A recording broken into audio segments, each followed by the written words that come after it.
부산의 송도와 암남반도를 잇는 이곳, 오랜 시간 군사보호구역으로 묶여 출입이 통제되었던 암남공원. 오늘은 암남공원의 풍경과 잘 꾸며진 공간들을 직접 걸어보며 소개해드리겠습니다. 부산의 서쪽 바다, 푸른 파도와 소나무 숲이 만나는 곳 송도 해수욕장의 끝자락에서 이어지는 길을 따라 올라가면 암남공원이 있습니다. 주차장에 차를 세우고 새로 설치된 엘리베이터를 타고 위로 올라가니 아래로 바다와 절벽과 숲이 한눈에 들어오기 시작합니다. 엘리베이터 내리고 조금만 올라가면 용궁 구름다리가 있습니다. 오늘은 그 다리엔 들어가지 않고 조금 더 산책로를 따라 올라갑니다.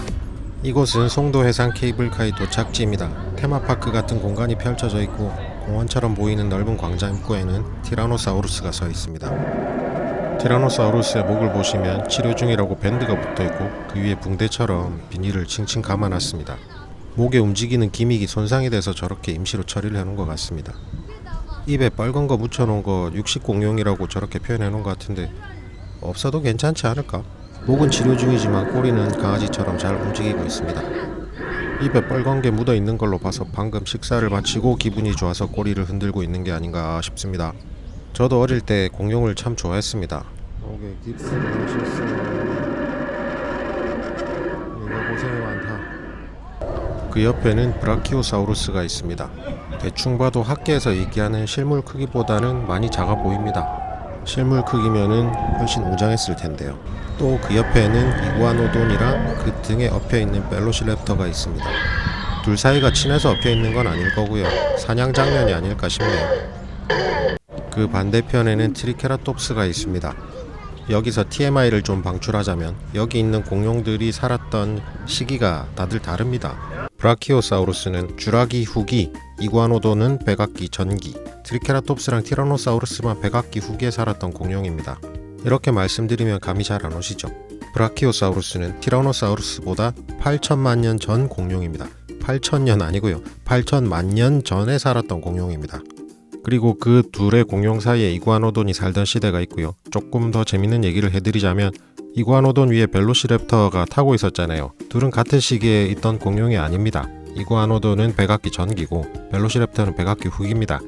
이구아노돈이 약 1억 2,500만 년 전쯤이라면 벨로시랩터는 7,500만 년 전 그쯤이라서 벨로시랩터가 이구아노돈 등에 타고 이구아노돈을 사냥하는 건 있을 수 없는 일이었다. 영화 주라기 공원이라면 가능하겠지만요. 하지만 테마파크의 성격을 가진 이곳에서는 전혀 문제가 되지 않습니다.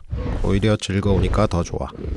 티라노사우루스 옆에 프랑켄슈타인으로 추정되는 조형물이 서 있습니다. 고개도 까딱까딱 하면서 말이죠. 바닥에는 좀비 네이션이라고 적혀 있는데 이건 누가 봐도 프랑켄슈타인 아닙니까? 프랑켄슈타인이든 좀비든 이 공간에서는 이질적으로 느껴졌습니다. 실제로 어떤 아이는 무섭다고 울기도 했어요. 좋아하는 공연 보러 왔더니 무섭게 생긴 보라돌이랑 스머프가 있어. 그리고 옆에는 또 뜬금없는 고릴라가 있습니다. 고릴라인지 킹콩을 표현한 건지 모르겠지만 가슴에는 송도 해상 케이블카 배지를 달고 있으니 정직원이 아닐까요? 정직원인가? 365일 24시간 무급 근무. 그리고 또 옆에는 사랑의 자물쇠가 있습니다. 자, 이제 컨셉에 혼란이 오죠. 공룡, 좀비, 킹콩, 사랑의 자물쇠. 전혀 로맨틱하지 않은 오히려 파괴적인 조형물들 사이에 사랑의 자물쇠라니. 이거 정말 귀하네요. 이건 마치 인류가 사라진 세상에서 이상형인 이성의 만남을 표현한 듯한 느낌이 듭니다. 뭔 소리냐고요? 저도 모르겠습니다. 곤란해요 여기. 샛노란 달팽이 미끄럼틀도 있고요. 이거는 의도도 모르겠다. 그냥 애들 놀이터 같은데. 어디서 본 듯한 캐릭터도 있습니다. 분명히 어디서 봤는데 낯이 익은데 어딘지 기억이 안 난단 말이에요. 라인 캐릭터와 리라쿠마 사이 어딘가에 존재할 것 같은 캐릭터도 있습니다. 혼란하니까 여긴 그만 돌아보겠습니다. 이곳은 송도 해상 케이블카의 도착지입니다. 여기 지하 1층에는 국내 최초의 케이블카 뮤지엄인 도펠마이어 월드가 있습니다. 도펠마이어는 1892년부터 오스트리아, 스위스의 와이어로프를 이용한 각종 케이블카, 곤돌라, 트램 등의 운송기구를 생산하는 100년 이상의 역사를 가진 회사입니다. 눈에 띄는 사진이 있었습니다. 이 사진은 1927년에 건립된 송도 해상 다이빙대랍니다. 저 형님 좀 보세요. 와, 피지컬, 와. 다이빙대에 저렇게 많은 사람들이 올라가 있는 게 좀 위험해 보이긴 하지만 저 형님들의 몸을 보니까 다치시진 않을 것 같습니다. 옛날 케이블카입니다. 투박하게 생겼지만 요즘 케이블카와는 다른 매력이 보이네요. 레트로 키링 같은 걸로 만들어 팔면 괜찮지 않을까요? 제가 처음 가본 송도는 1990년대였습니다. 정확한 연도는 기억나지 않지만 사진의 저 모습이 어렴풋이 기억이 납니다. 여기는 도펠마이어와 가라벤타 그룹의 소개란입니다. 케이블카 좋아하시는 분들은 와서 한번 쭉 읽어보시면 좋겠네요. 저는 잘 몰라서 그냥 쭉 넘어갔습니다. 타봐도 되나? 스키장에서 볼 수 있는 체험 모델입니다. 앉아봤습니다. 오, 자동 같죠? 자동 아닙니다. 제가 손으로 내린 거예요.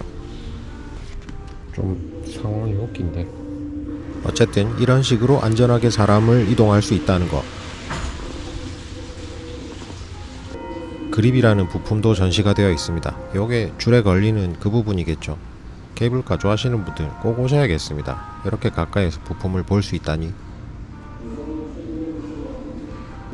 저는 케이블카를 잘 안 타는 편입니다. 단체로 어디 여행 가서 같이 타야 되는 경우가 아니면 거의 안 타는데 그 이유는 무서워서입니다. 저 무거운 캐빈이 줄 하나에 달려가지고 가는 게 영 불안했는데 요 와이어를 보니까 불안해하지 않아도 될 것 같습니다. 굉장히 튼튼해 보이네요. 캐빈 비교 체험해 보겠습니다.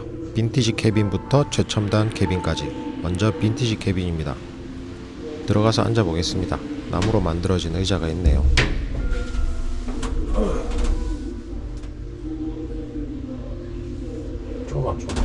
좁아. 예, 좁습니다.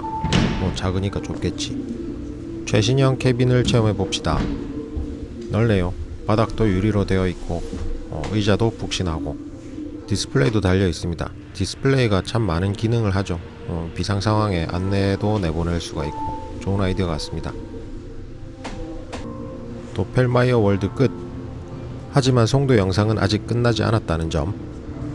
같은 건물 제일 높은 층으로 올라오면 스카이하버 전망대가 있습니다. 입구에서 나오면 바로 보이는 게 바오밥 나무입니다. 생텍쥐베리의 어린 왕자에 나오는 그 바오밥 나무입니다. 저기에 원숭이는 왜 걸어놨을까? 기가 막힌 자연 절경을 배경으로 사진을 찍을 수 있는 포토존도 있습니다.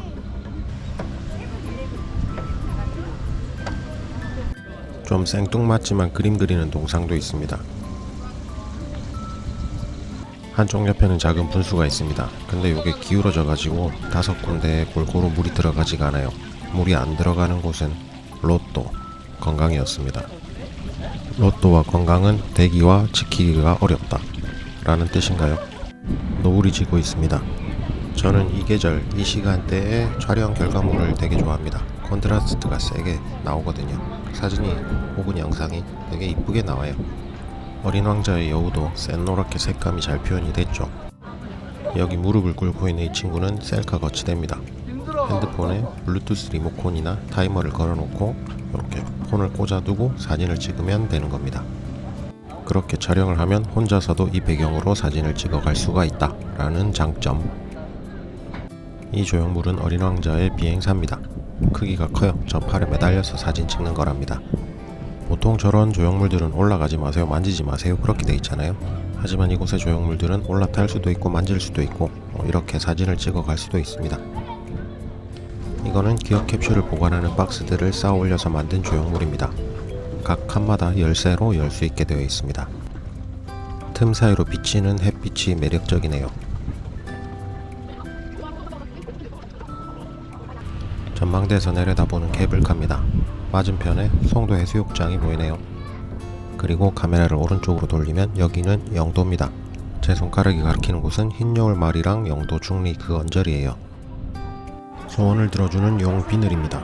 여기에 걸려있는 비늘 하나하나가 각 개개인의 한 가지 소원이에요. 여러 사람들의 소원이 빽빽히 걸려 있습니다. 소원을 다르게 표현하면 욕망 아닐까요? 욕망, 욕구. 욕망의 벽이네 그럼. 소원이라고 하면 참 순수해 보이는데 욕망, 욕구라고 하니까 좀 많이 찌들어 보입니다. 다시 아름답게 소원이라고 하겠습니다. 소원의 용. 내려가기 전에 스카이하버 전망대 전체 사진 아니지 영상 한번 찍어봤고요. 내려가는 길에 불편한 거 하나 발견했습니다. 이 대한민국 사람으로서 이거는 못 참지. 지금 태극 보세요. 태극이 아래 위가 안 맞잖아. 이거를 똑바로 돌릴까 말까 고민을 잠깐 했습니다. 제가 이런 조형물들 안 만지거든요. 실제로 만지면 안 되는 것들도 많고 그리고 건드렸다가 파손이 일어나면 그 또한 골치 아픈 일이니까요. 근데 돌리기로 했습니다. 왜냐면 저게 돌아가는 거니까 저렇게 비틀어졌겠죠. 원래 처음부터 저렇게 만들었었던 건 아닐 거니까. 자, 똑바로 돌려놨습니다. 이제 좀 편안하네. 이게 맞지.